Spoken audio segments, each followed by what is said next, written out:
Hi, my name's Karen O'Connor, and welcome to this episode of the Menopause, Marriage and Motherhood podcast. Thanks for tuning in. I was actually going to message you yesterday because after our conversation the other day, I woke up yesterday morning and I went, I need negative spoons, negative. Yeah. And I thought, I can't even say to your dad, I'm in negative spoons, because he'll just go. You'll go, what? What? So let's talk about that, because we were talking about, like, I'm the kind of person, and so are you, because, you know, you're an actor and everything, but you tend to put a lot of what we could call emotional energy into stuff. And then find yourself just completely drained and exhausted, which is where I found myself the last couple of days. It's really not been very pleasant at all, which was what sparked our conversation the other day, because we were talking about feeling emotionally drained. And you were telling me about this theory. Yes. So I told you about a theory that I'd come in contact with while I was studying psychology at Sydney Uni. It's called the spoon theory, or the spoon metaphor. And it's I think the best way to put it is it's a disability metaphor. So the idea is that someone who's struggling with a chronic illness or a mental illness, like depression, anxiety, or a disability, for example, has a certain number of spoons in the day. So a certain amount of emotional energy that they can put into a task. So a person with, let's go with chronic depression, for example. That's a good vessel for us to discuss this with. A person with chronic proper depression cannot get much done during the day because the chemical balance in their brain doesn't allow them to have as much energy as a person who doesn't have chronic depression. So they have to ration the number of tasks they get done in the day according to how much of their energy, their emotional energy, it's going to take. The idea that, you know, even taking the bins out for someone with chronic depression can be a task that takes emotional energy. Certainly something like talking to your parents, no matter how good your relationship is with them, it's always going to take a certain number of spoons, a certain amount of emotional energy. So that's what the spoons are in the spoon metaphor. It's a way of rationing the tasks that you do during the day according to how many spoons, how much emotional energy you have. Each task that takes emotional energy takes a certain number of spoons. The number of spoons is completely arbitrary, but it is a way of becoming aware of exactly how much energy you're spending on certain tasks and being aware of being able to say something like, I'm just out of spoons today. Because as we said in the conversation we had briefly the other day, saying something like, I'm out of emotional energy isn't really taken seriously. You know, people will just say, oh, just put another kind of energy into it. Whereas it's not. It doesn't work like that. The difference between talking about spoons and saying I'm out of emotional energy is talking about spoons. It's specific and measurable. People can go, oh, you got no spoons left. There's nothing left. Like it's a visual prompt for how you're feeling. But if you say, I've got no emotional energy, I feel really drained, that's very subjective. If I say to you, Dad, you know, I've got no energy, the blokey response, sorry to generalise here, not at all, sorry, but the blokey response is, oh, you'll be fine, just buck yourself up a bit, on you go. That's what we do. As a society, that's what we do. Oh, you know, soldier on, just keep going, you'll be okay tomorrow. Whereas I've got no spoons left is like, oh, okay, it's specific and measurable. It does make it much more definite, you know. When you say, "Oh, I don't have the energy I can't muster the emotional energy to do this," people see that as an excuse to say, "Oh, well, just keep going this little bit and then you can rest." Whereas if you say, "I'm completely out of this physical substance we call spoons. I'm out. I'm just done. No more spoons. Got no more spoons." That creates a much more definite line that you can't cross. So I was actually reading about the origins of the spoon theory because Joe and I, and the people in our lives, we use the spoon theory quite often now to describe things if we are dealing with a lot on our plates, if we're dealing with a lot of stress or a lot of anxiety, as we do in our profession. The spoon theory comes really handy. So I was looking at the origins of it, and it comes from an essay written in 2003 by a psychologist called Christine Miserando, called The Spoon Theory, in which she discusses it through the lens of chronic fatigue, which I think is the best arena to discuss the spoon theory. Because in chronic fatigue, you have a set amount of physical energy anyway. That's the whole point. You can't do the normal tasks that a person can do without feeling terrible. And I think the spoon theory comes in handy when you as a person realize that you chronically go over the limit of how much energy you should be spending on certain kinds of tasks, particularly if they're tasks for other people. The people in my life are performers. And that's not just, a profession, that's a lifestyle. In doing so, you become someone who is constantly going out of their way to be viewed by and to entertain others, which is extremely emotionally draining and physically draining, honestly, if I'm being perfectly honest. So the spoon theory is really handy there. If I come back from a week of performing and working and doing all of the tasks, and someone says, "Oh, why don't you have a games night with the boys? Wouldn't that be fun? Wouldn't that cheer you up?" I'll say, "Guys, I just do not have the spoons for that right now. Honestly, don't have the spoons for it." Which is, much more definite than saying, "Oh, guys, I don't have the energy. I can't do it." Because they'll just say, "Oh, come on, you can be quiet in the background." It's interesting, isn't it? Because the other thing that comes up for me when you're saying that is how much does this have to do with being an introvert and being an extrovert? I was quite clear the last 2 days. I don't want to talk to anybody. I've had enough. I just need to retreat into my own shell, and everybody needs to leave me alone, because that's the way for me to get more spoons, to regenerate myself and recover my energy. Because as an introvert, although I'm an extroverted introvert, but I am still basically an introvert, I still need that time to myself. Yeah. And you're probably in the same boat as well, I suspect. Well, it brings up to me a conversation that I was having about the differences between cats and dogs. Actually, I know this seems like a huge tangent, but stay No, with it doesn't. Yeah, no, it doesn't. Not to me. I'm with you on this one. Yeah, because we pets had a dog a couple of weekends ago, and the dog Elfie was absolutely lovely. He was a purebred Kelpie, which means that he requires huge amounts of exercise daily, and it's just ridiculous. Can I just say something here? What kind of dog was he? A Kelpie. A Kelpie. So for any non-Australian person, just describe a Kelpie. It's a sheepdog, cattle dog, isn't it? I think it is a sheepdog rather than a cattle dog, but I don't honestly know that much about it. They're designed to help farmers round things up, and they are bred to run miles every day. Yeah, they're work dogs, like proper work dogs.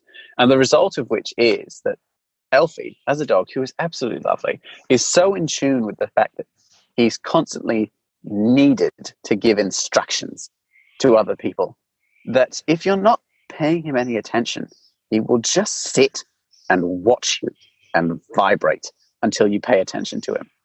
He cannot do a single thing on his own. Will not do a single thing. Like I tried to put him out. Here's a good example. I tried to put him out to go to the toilet. At one point, he won't go to the toilet unless you're watching him. That's how neurotic this dog is. Love him to bits. Absolutely love him to bits. But that's an alien concept to me. And I would describe that as a relationship which requires spoons from me, a person, because it means that I constantly need to be giving attention to Elfie. Compare that relationship with the dog to a relationship with a cat. My cat, Kevin, who unfortunately died in January, which is very sad. But Kevin was a cat who absolutely adored me and Joe. Absolutely adored us. But he was perfectly happy to be within 3 inches of us and not have anything to do with what we were currently doing. Like he could just, as long as he was close to us, he could do whatever the hell he wanted and not need to have our attention, which is much easier on me. gotta say, way easier. That's the kind of relationship that gives me more spoons. As a person, I find that being around people tends to give me spoons.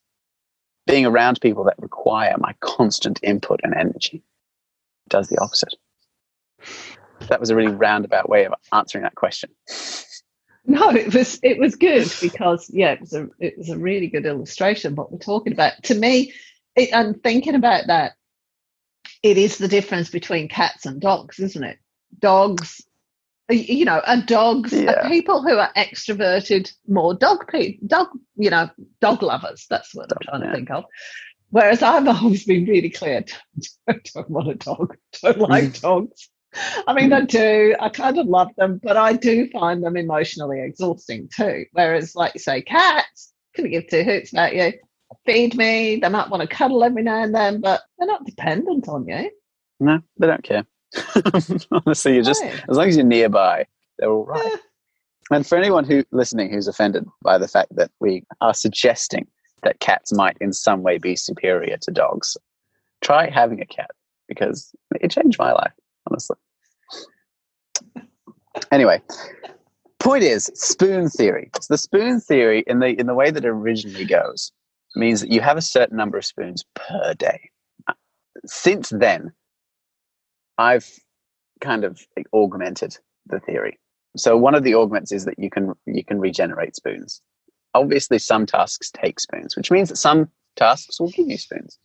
Sleep, obviously, is like the base regenerator of spoons, obviously, because that's what we do. But for example, lying in the sun and reading a book is just as good a regenerator of spoons.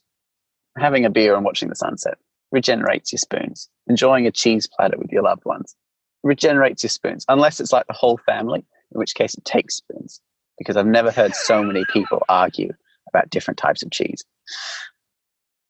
That's the kind of the augment of the first augment of the metaphor of spoons. Because the second augment is that some actions will take spoons and some actions will give spoons. But then this is something that Joe and I have just added completely arbitrarily. So feel free not to use this. But the idea is that some things will make you more vulnerable to losing spoons. And some things will make you more resistant to losing spoons, right? So it's not the same as losing spoons or giving spoons. The example that I gave the other day was Monty Python, actually. Because some Monty Python skits, were just so weird. They're so odd that you look at them and suddenly a whole world is turned on its head and you feel very small and very alone, and you don't like that.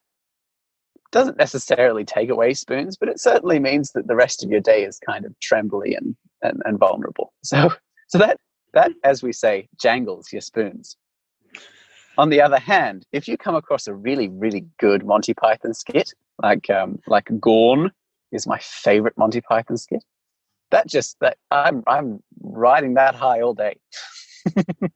Okay, explain the Gorn sketch. The Gorn sketch is where a bunch of upperclassmen are going through the English language and systematically categorizing the words as either woody or tinny words. So, for example, Gorn is a woody word. Syphilis is a tinny word. And they go through the whole, it's a solid 3-minute sketch. 10 out of 10 would recommend, because it ends on a corker of a joke.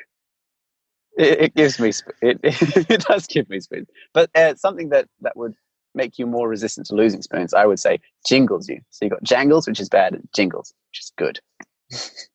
Nice. So we've augmented the theory. The idea being that it is just a metaphor for emotional state that we're using, which is, again, slightly different to the original metaphor for the spoon theory that they use in psychology, which is to do with chronic disability. We've adopted it and changed it slightly to fit our lifestyle, which is a very emotional lifestyle. So, for example, I would have said, there's been times when I've been an actor and I've acted in things that have been so emotionally raw. I played a husband who beat his wife at some point during my university career. And it was hugely upsetting because we were both acting full pelt. All of the emotions were raw. And then you have this whole argument. You beat someone. Pretty much you don't actually, because it's all acting. But then, you know, she's in tears, and then the audience is like all shocked and they don't want to talk to you. And then when the curtain falls and you can't go near your co-performer because she just bursts into tears every time you're in the room, and you can't talk to the audience because no one wants to talk to you because you're the villain, and you just upset everyone. It's a very emotionally draining experience. And then someone comes up to you and says, "Oh, can you help me do this or do that and do this?" It would have been helpful for me to have a structure to say, "No, I cannot. I can't. I do not have the spoons for this. I need to go and have a cry." But I didn't at the time. And I ended up sobbing in the middle of a friend's kitchen, which is a whole another story. Point is, the spoon theory is a really good vessel to communicate how you're feeling. That was my conclusion. It actually is, because it's finite. Like I said, it's specific and measurable. It's finite. Yeah. People can see it. I'm just going off on a slight tangent here on the whole actor thing. Not again. Oh, sorry. It's all me. It's all me. Go on. Going off on a slight tangent here. You were telling me a while ago that in Germany, legally, people aren't responsible for their actions so many hours after that kind of performance, are they? Yeah, I remember that conversation. Yeah, I think I was reading about it. I think it's a couple of hours after performance, because legally you aren't in control of your actions. You're still possessed by the character. They have a whole series of laws about it. It's very interesting. That's fascinating, isn't it? So when we've been, I'm just extrapolating on that, when we've been involved in something emotional, whether that's a positive emotion like laughing at a comedy sketch or having a good time with friends or whatever, or whether it's listening to somebody have a breakdown or getting worked up about something that's not happening, like when I break computers on a very regular basis, as you well know, then where was I going with that? Honestly, haven't the foggiest idea. No. I don't know. But it does make me think, you know, it's great to use acting to illustrate the spoon theory. But in terms of being possessed by and acting in a certain way according to a character, I think is very applicable to something like motherhood. It is. I was going somewhere along those lines. Heaven knows where it was. But the other thing, you know, you mentioned sleep as being one of the main things that fills up your spoon. Motherhood and menopause, no sleep in either of them. And certainly no deep sleep, because, you know, as a new mother, you're constantly being woken up. Yeah. So that's just going to be, your spoons are never going to get filled up again. They're just not.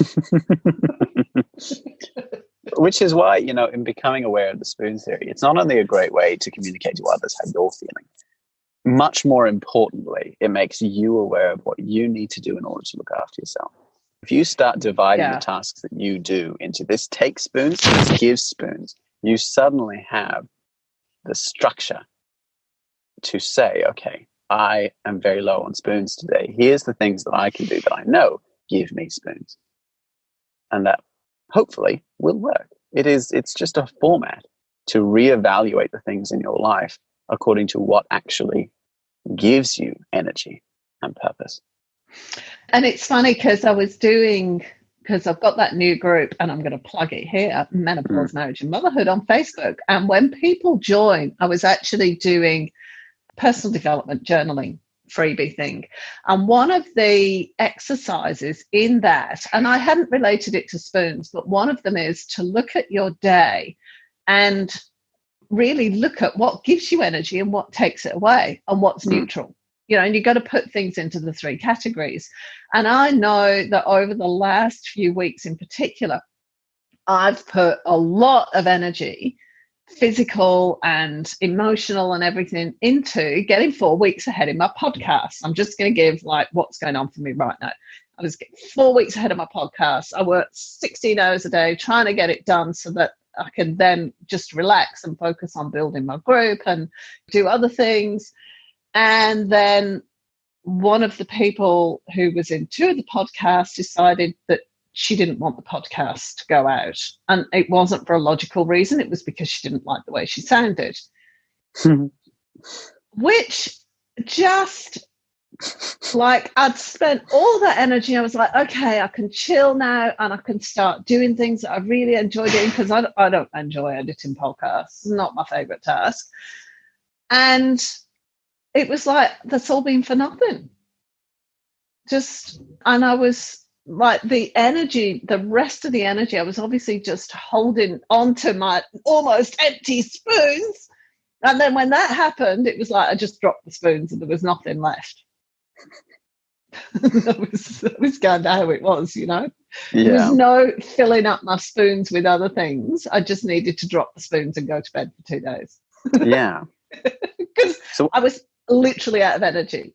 It is a great tool. It is a really good tool to start understanding yourself and how you operate. And one of the things that I was saying, actually, in that brief conversation we had, one of the most important rules and one of the biggest things that the spoon theory has helped me with is the fact that you can't give people spoons. If you've got a certain number of spoons and you come across someone who obviously is in need of spoons, it's not possible to give them some of your spoons. That's not how it works. Right? You can't sacrifice your own emotional energy to give someone else emotional energy, which is a tempting thing to try. And I think we've all done it at some point. We all do. We've all got those friends that we get into conversations with and we come out of them exhausted. But that's not how it works. It's like leprechaun gold. As soon as you give away your spoons, they disappear. They're gone. Gone. I do love the spoon metaphor because it takes something that's really kind of serious. And it's like, hello, time for spoons, naughty children. Look at all of these spoons that I've got. Jingle, jingle. Which is it just cheers me up. And then other people come along and go, I want to jangle your spoons. I'm coming to jangle your spoons, naughty children. But yeah, that's the spoon theory. It has been taken from its original context, which was chronic fatigue and things like that. But I think that more than anything, it's a tool that you can use, like a shovel or a fork. It doesn't matter how you use it, it's going to be useful. This actually comes to the part where the spoon theory comes out of what I'll call the training wheels phase and comes into its fall, where you can properly use it. So in terms of using emotional energy on a day-to-day basis, spoons are a good way to start dividing the world into things that give you spoons and take away spoons. It's a great way to start looking at that. Sometimes, as someone who has struggled with giving away emotions as an actor, depression and anxiety and stress are real side effects of that. And so some days I've woken up and just haven't had the spoons for anything at all. Sometimes I just can't do it. Can't talk to my family, can't do the washing up. Can't make anything. Got to go out and buy food, which also takes spoons. Some days are just really, really, really hard for no apparent reason.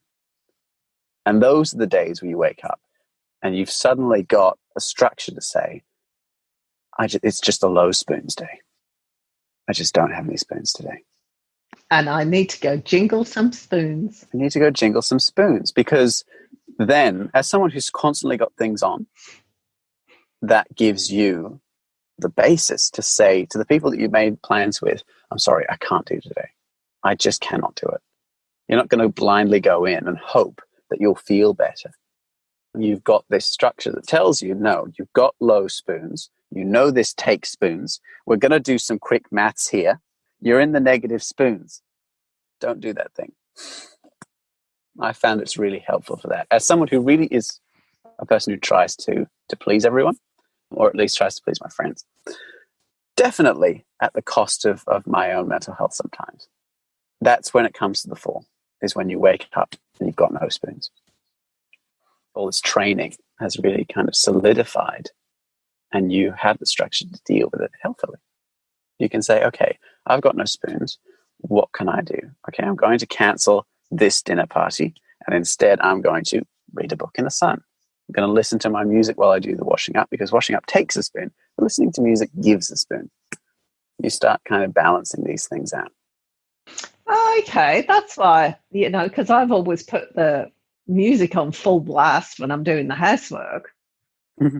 And I notice the difference, because if the music's not on, jogging me out of my misery about having to do the housework, then I come out of it. I come out of doing the housework sometimes, not though you'd notice this, Ryan, really resentful and unhappy. I don't know. I don't think I've ever noticed that. It's just never really. It's just, I don't know. You hide it so well. Sorry. Yes.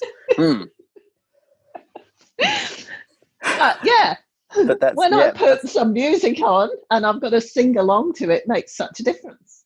Yeah. Isn't that a good way to look at it? Doesn't that give you a bit more of a kind of understanding of it? Because we all function like this anyway. The spoon theory doesn't actually change how we function. It is just a label for us to understand it on a simpler basis. And to quantify it, to be able to communicate it, not just, having a whinge, I don't like doing the housework, it's really rubbish, I don't want to cook tonight because I don't feel like it, which is what we normally do, let's face facts. Just, I'm being honest now, no spoons, don't want to cook, no spoons. And also to strip away a lot of the prejudices and preconceptions about mental health. There's a real feeling of, I'm feeling down today, better just buck up and carry on through it, which is, if you have got a really severe problem, that's not going to help. We've got to learn to look after ourselves and each other. And by saying something much more definite, if I'm saying, I'm feeling a bit down today, that's got a really different connotation to me now saying, I've got no spoons. That's the end of it. There's a real, much more definite feeling about spoons, which is why I like it. Also, because jingle, jingle. Jingle, jingle, naughty children. I'm coming to take your spoons. It kind of blends in with that question that I asked in the ebook. What it would take, and I didn't actually talk about this, but have a look at your day and have a look at what gives you energy, what's neutral energy, and what takes your energy away.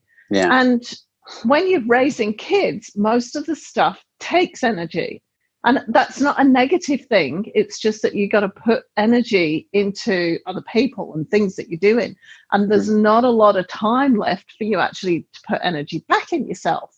And then it's very difficult to get out of that habit, because you just kind of running on that negative spoon all the time, until you sit back and go, okay, what is it I need to do?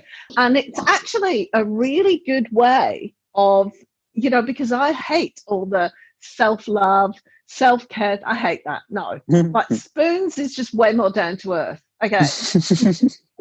How many spoons have you got? If you're not taking care of your spoons, if you're not jangling those spoons, ladies. Well, yeah. You've got to look after yourself with whatever method works for you. If saying self-care and self-love works for you, if hanging up a sign in your home that says live, laugh, love works for you, that's fine. If the spoon theory works for you, that's fine as well. It's all just about finding the tools that allow you to be the best person you can. It is. And I was talking to my podcasting mentor a couple of months ago. We did a podcast on how to be an awesome person. And we both said that we didn't like all of those self-love and all those kind of things, because they all sound a bit pukey to the pair of us. So I must get in touch with her now and go, I've got it. Spoons. Spoons. Come to jingle your spoons, friend. That's going to be the title of the podcast. I've come to jingle your spoons, friend. That's genius. Thank you. You're welcome. And on that note. All right. And on that note, it's a goodbye from me. Go, Mum, it's your turn. She's gone. All right. Well, goodbye, everyone. I'm on mute. Sorry. Try it again. Well, everyone, it's a good night from me. And it's good night from him. Good night. Thank you for listening to this episode of the Menopause, Marriage and Motherhood podcast. come and join us in our new Facebook group, the Menopause, Marriage and Motherhood group, where we'll discuss what happened in this podcast and all the other things that have got to do with midlife. I'll see you there.